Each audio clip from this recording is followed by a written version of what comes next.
Hello friends, welcome to DS study academy. आज की class में हम क्लास 10th के मैथमेटिक्स से चैप्टर नंबर 7 जिसका नाम है ट्रायंगल, जिसे हम कहते हैं त्रिभुज, उसके उस चैप्टर के हम इस प्रश्न को सॉल्व करेंगे जो कि है थेल्स प्रमेय, जिसे हम कहते हैं बीपीटी। उसे हम प्रूफ करेंगे। यहाँ पे आपको दो प्रकार का प्रश्न दिख रहा होगा। पहला, ये जो बुक से है, मतलब बुक का ये भी है, ये ये प्रश्न आपको बोर्ड में आएगा डायरेक्ट। बोर्ड बोर्ड आपको इस तरह का क्वेश्चन देगा, लेकिन ये प्रश्न हमें वहां से मिला है जहां से ये प्रश्न आया है हमारे पास। ये प्रश्न बुक से आता है, बुक का है, और ये इस तरह का प्रश्न बना के आपको बोर्ड देगा। हमें इसे प्रूफ करना है कि यदि किसी त्रिभुज की एक भुजा के समांतर अन्य दो भुजाओं को भिन्न भिन्न बिंदुओं पर प्रतिच्छेद करने के लिए एक रेखा खींची जाए, तो ये अन्य दो भुजाएं एक ही अनुपात में विभाजित होगी। पहले हमें इसका चित्र बनाना होगा कि हमें तब तो पता चलेगा कि हमें प्रूफ क्या करना है। बोला है यदि किसी त्रिभुज, कोई त्रिभुज है,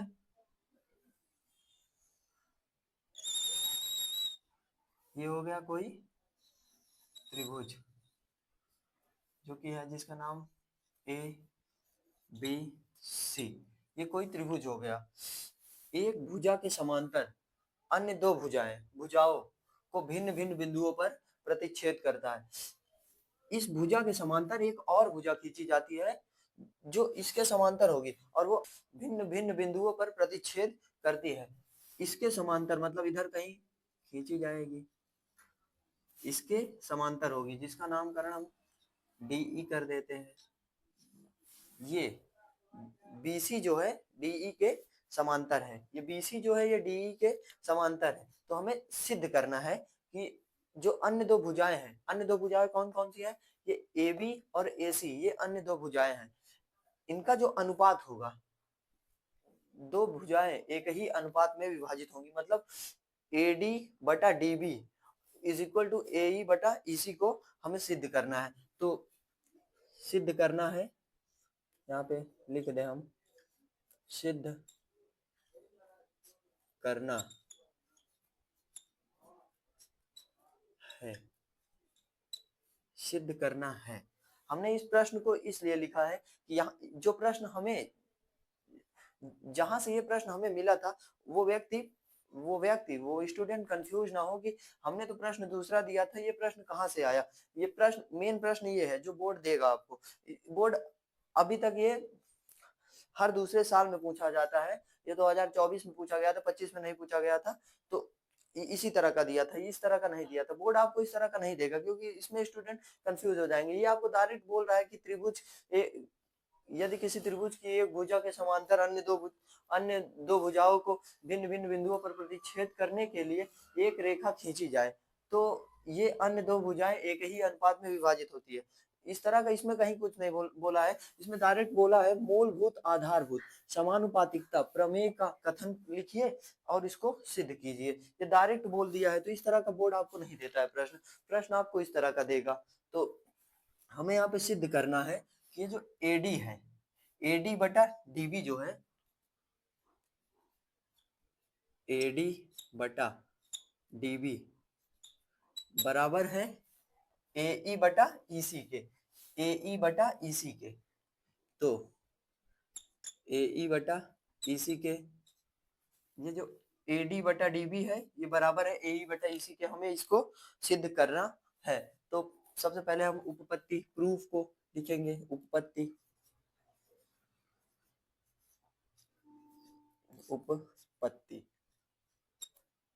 जो हम इसमें अपने से कुछ ऐड करेंगे, हम उसको यहाँ पे दिखाएंगे कि हमने क्या क्या इसमें किया है। अब हम इसमें ये जो AC है, AC पे एक परपेंडिकुलर डालेंगे, AC पर एक परपेंडिकुलर लंब को डालेंगे।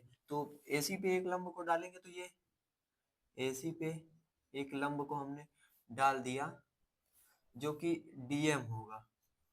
AC पे, ये जो AC है, AC पे हमने एक लंब को डाला है जो DM है। जब भी कहीं पे लंब डलता है तो वो 90 डिग्री का कोण बनाता है। तो AC पर एक परपेंडिकुलर डल गया DM। अब हम इस D को इस C के साथ मिलाएंगे, इस D को हम C के साथ मिलाएंगे। हमने यहाँ पे जो जो किया है उसको यहाँ पे हम लिख देंगे। हमने इस उपपत्ति को आप अपने से विचार बना के कुछ लिखिए। जो आपने किया है उसको लिखिए, जो मैं लिख रहा हूँ उसको छापने की कोशिश ना कीजिए। आप कॉन्सेप्ट को समझिए, ये ना सोचिए कि जो हम कर रहे हैं वही आप सेम करिए। आप कॉन्सेप्ट को समझिए, कॉन्सेप्ट को समझेंगे तो आपको किसी भी तरह से प्रश्न आएगा तो आप कर लेंगे। कॉन्सेप्ट समझने का सबसे बड़ा रीजन यही होता है कि आपको प्रश्न कई तरीके से दे सकता है, घुमा के भी दे सकता है, तो आप उसमें कंफ्यूज नहीं होंगे। तो इसलिए आप कॉन्सेप्ट को समझिए। हमने हमने हमने एसी पर एक परपेंडिकुलर डाला है, मतलब हमने एसी पर एक लंब लंब डाला, जो कि हमने एसी पर एक लंब डाला जो कि है एसी पर लंब डाला तो एसी परपेंडिकुलर डीएम होगा, तो जो कि है एसी परपेंडिकुलर डीएम। ये जो एसी पे लंब है डीएम, हमने इसको लिख दिया है। अब हमने कुछ और यहाँ पे किया है, यहाँ पे लंब डालने के बाद हमने डी और सी को मिलाया है। तो फिर आप यहाँ पे जैसे जैसे करेंगे वैसे वैसे यहाँ पे लिखेंगे। फिर हमने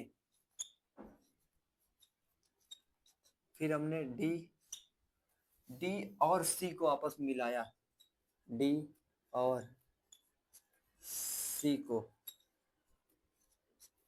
आपस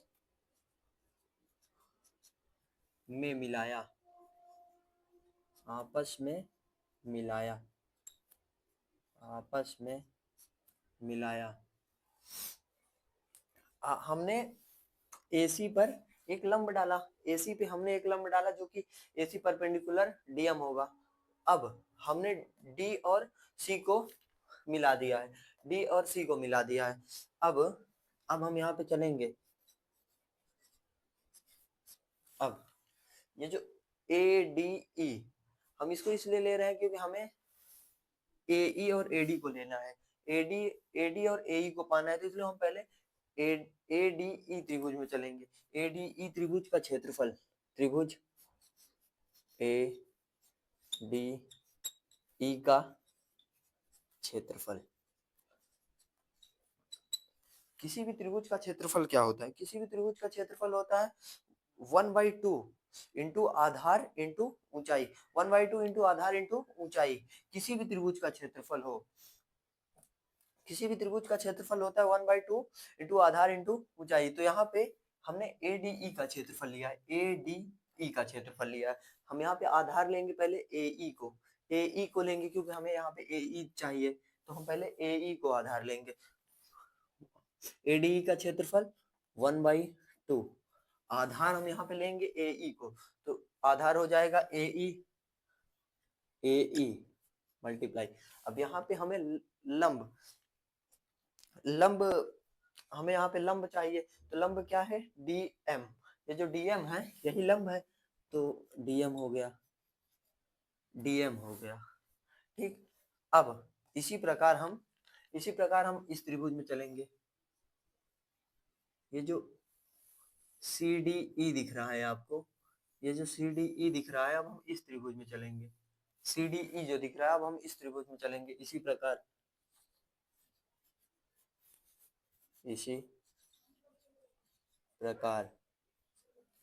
त्रिभुज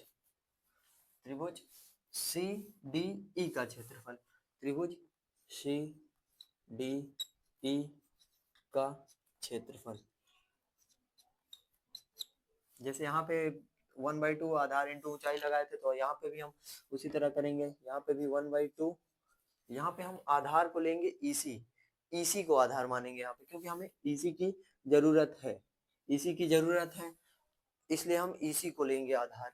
तो यहाँ पे ईसी हो जाएगा इंटू इसका जो लंब होगा वो डीएम होगा। इसका लंब डीएम कैसे होगा? क्योंकि हमने यहाँ पे एसी का परपेंडिकुलर लिया था, एसी का लंब लिया था। यहाँ पे लिखे अभी एसी पर एक लंब डाला, AC पर लंब डाले थे, हमने पर्सनली AE पे तो नहीं डाला था कि AE यहाँ पे लिख दिया गया कि AE पे लंब है DM, तो हमने AC पे डाला था। जब हम AC का खंड करेंगे, जब हम AC को तोड़ेंगे, AC को तोड़ेंगे तो कैसे तोड़ सकते हैं, यहाँ पे AE प्लस EC को तो EC, AE plus EC is equal to AC। जब AC का खंड करेंगे तो AE प्लस EC होगा, इसलिए हमने AC पे जो लंब डाला था वो AE पे भी लंब होगा और EC पे भी लंब होगा, तो यहाँ पे भी लंब होगा DM। अब हम इस ADE का क्षेत्रफल और ये जो CDE का क्षेत्रफल है इसको आपस में डिवाइड कराएंगे, इसको आपस में डिवाइड कराएंगे तो ये आ जाएगा त्रिभुज ADE का क्षेत्रफल डिवाइड बाई त्रिभुज CDE का क्षेत्रफल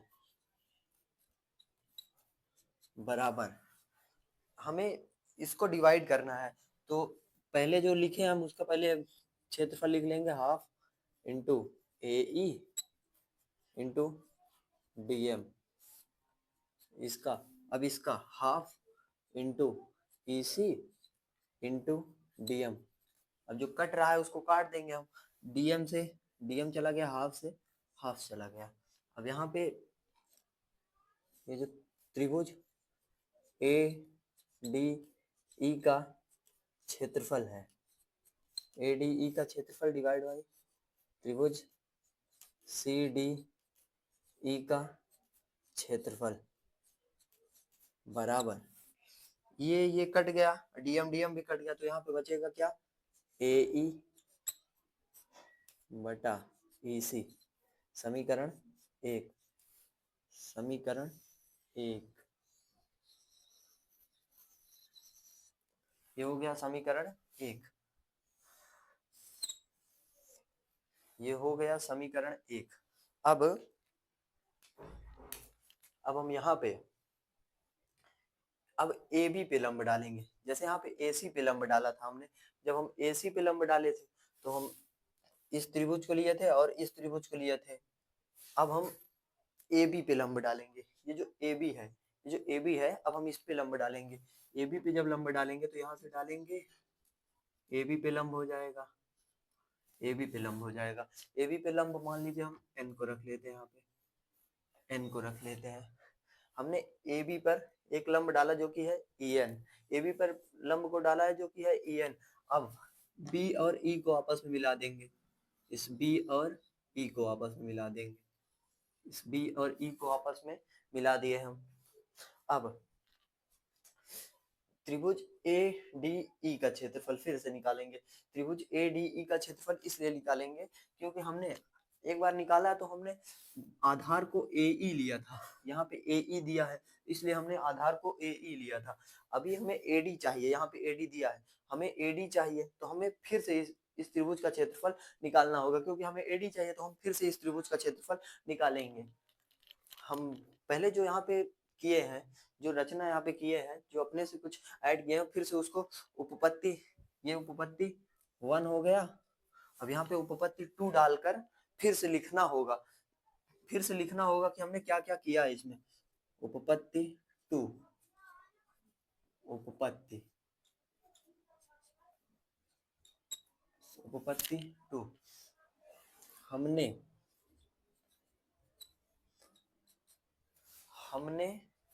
AB पर, पहले हमने AC पे लंब डाला था, अब हम AB पे डालेंगे। हमने AB पर एक लंब डाला,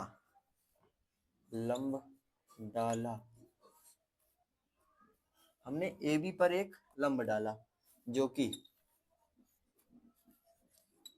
AB पर लंब डाला है जो कि है, AB पर लंब डाला है तो AB परपेंडिकुलर EN होगा, तो AB परपेंडिकुलर EN,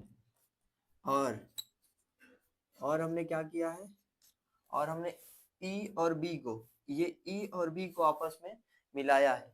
इस ई और बी को आपस में मिलाया तो हम ये भी लिखेंगे ई और बी को। फिर हमने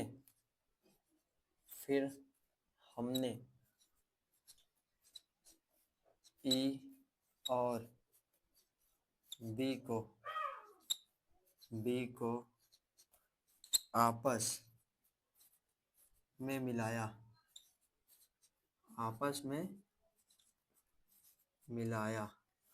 फिर हमने ई और बी को आपस में मिलाया।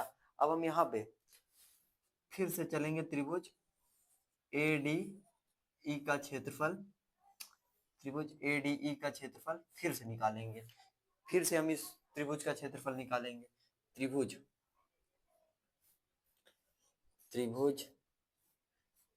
ADE का क्षेत्रफल, त्रिभुज ADE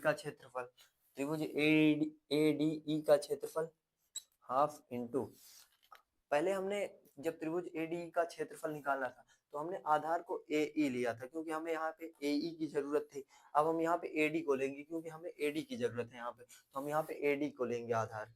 AD को जब आधार लेंगे, जब हमने AD को आधार लिया तो AD का जो यहाँ पे AD का लंब होगा, वो होगा NE, AD का लंब होगा NE। फिर से इसी प्रकार जैसे यहाँ पे निकालने के बाद इसी प्रकार करके हमने इसका क्षेत्रफल निकाला था, अब हम इसका क्षेत्रफल निकालेंगे, इस BDE का क्षेत्रफल निकालेंगे। इसी प्रकार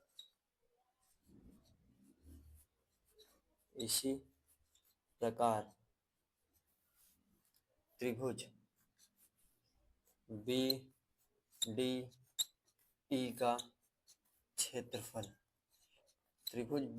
का क्षेत्रफल, हाफ इंटू त्रिभुज BDE का क्षेत्रफल लिया है तो यहाँ पे हम आधार BD को लेंगे। आधार जब BD होगा, जैसे हमने इसमें बताया था कि जब ये आधार CE को लिए थे तो परपेंडिकुलर मतलब लंब हुआ था DM, जब हम यहाँ पे BD को लेंगे तो यहाँ पे लंब होगा NE।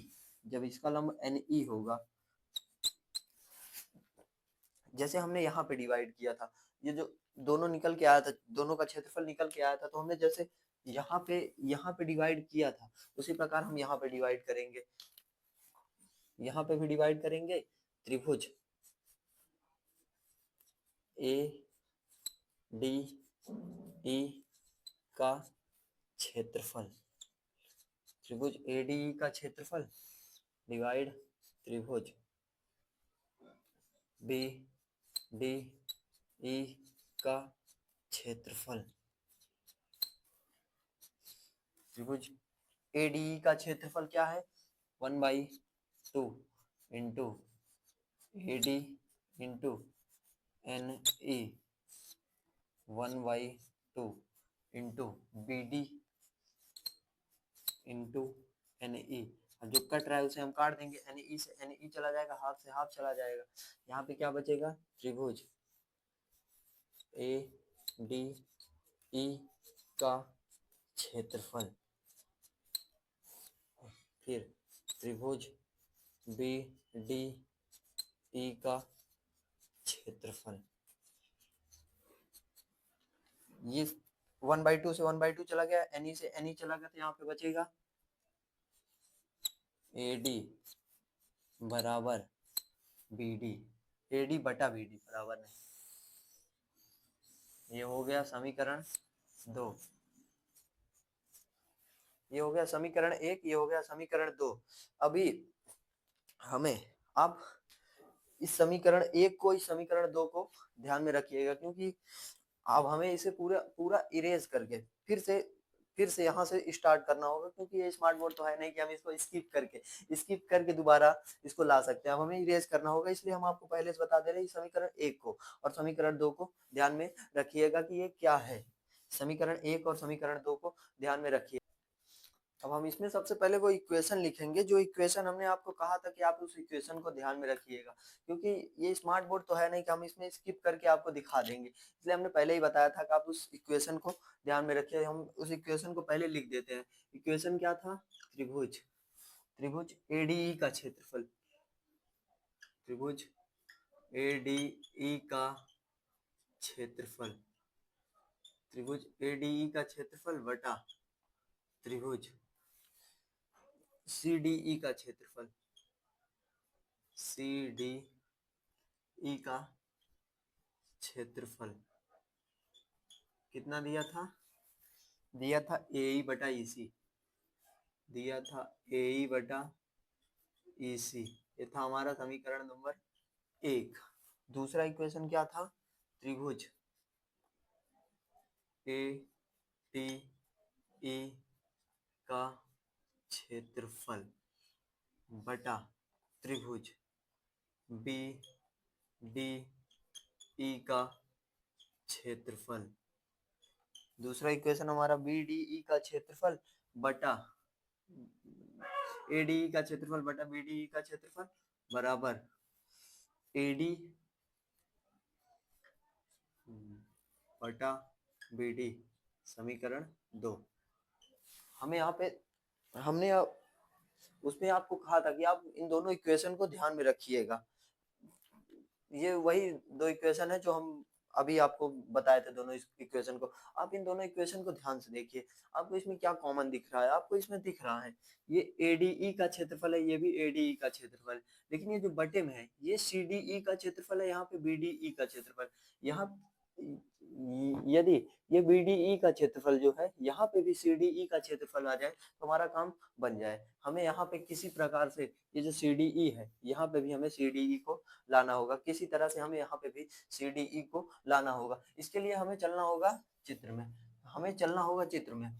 हमने 9th में एक छोटा सा कॉन्सेप्ट को पढ़ रखा हुआ है, 9th में हमने एक छोटा सा कॉन्सेप्ट को पढ़ रखा हुआ है। ये जो डीई है, ये जो आपको डीई दिख रहा है और ये बीसी दिख रहा है, ये दोनों जो रेखाएं हैं ये समांतर हैं, ये दोनों रेखाएं समांतर हैं, ये दोनों रेखाएं जो है समांतर हैं।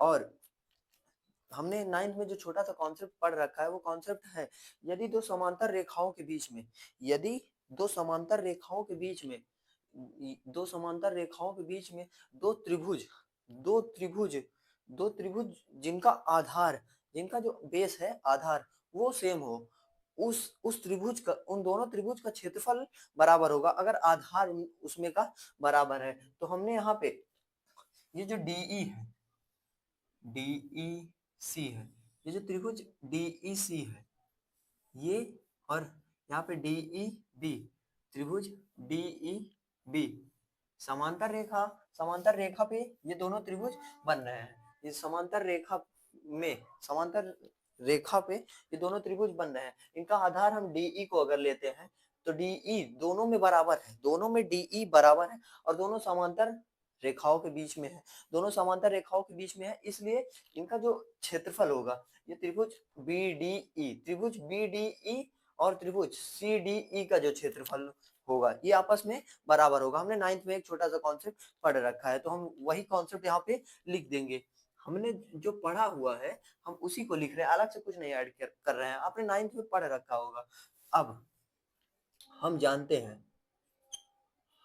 हम जानते हैं, हम जानते हैं कि, हम जानते हैं कि दो समांतर रेखाओं के बीच में, दो, हम जानते हैं कि दो समांतर, हम जानते हैं दो समांतर रेखाओं के बीच, दो समांतर रेखाओं के बीच दो त्रिभुज, दो त्रिभुज, दो त्रिभुज, दो त्रिभुज, वो त्रिभुज दो हो और उनका आधार जो हो, आधार बराबर हो, दो त्रिभुज, हम जानते हैं कि दो समांतर रेखाओं के बीच दो त्रिभुज जिनका आधार, जिनका आधार बराबर हो, बराबर हो, जिनका आधार बराबर हो, जिनका आधार बराबर हो, उनके, उन दोनों त्रिभुजों का क्षेत्रफल बराबर होता है। जिनका आधार बराबर हो उन दोनों त्रिभुजों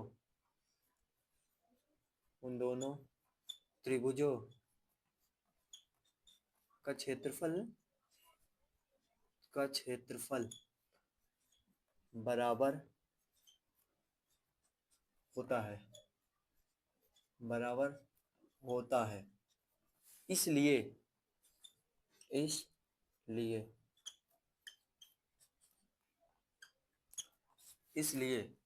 हम जानते हैं कि दो समांतर रेखाओं के बीच में समांतर रेखाओं के बीच दो त्रिभुज जिनका आधार बराबर हो, जिनका जो आधार है वो बराबर हो, तो उन दोनों त्रिभुजों का क्षेत्रफल बराबर होता है।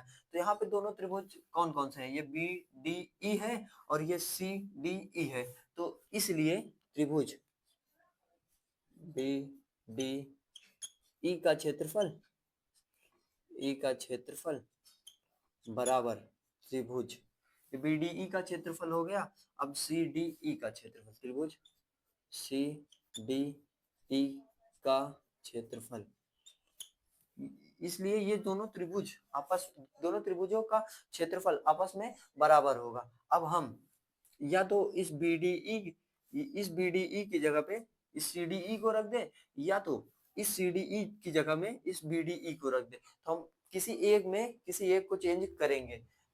अब मान लीजिए हम CDE की जगह पे BDE को ही रख देते हैं। समीकरण 1 पे त्रिभुज ADE का क्षेत्रफल बटा, अब हम CDE की जगह पे BDE को रखेंगे क्योंकि ये दोनों बराबर है, तो इसलिए त्रिभुज BDE का क्षेत्रफल बराबर AE बटा EC। मान लीजिए ये समीकरण हो गया 3। अब आप समीकरण 3 और समीकरण 2 को देखिए। समीकरण 3 और 2 को देखने पर हमें ये मिलता है कि ये जो त्रिभुज ADE का क्षेत्रफल बटा त्रिभुज BDE का क्षेत्रफल है, और यहाँ पे भी त्रिभुज ADE का क्षेत्रफल बटा त्रिभुज BDE का क्षेत्रफल, जब ये आपस में बराबर है तो जाहिर सी बात है, जब ये आपस में बराबर है तो ये AD बटा BD और बराबर AE बटा EC ये भी आपस में बराबर होंगे। तब हम लिख सकते हैं AD बटा BD AE बटा EC। हमें यही प्रूफ करना था कि आप AD बटा BD is equal to AE बटा EC। अतः यह सिद्ध।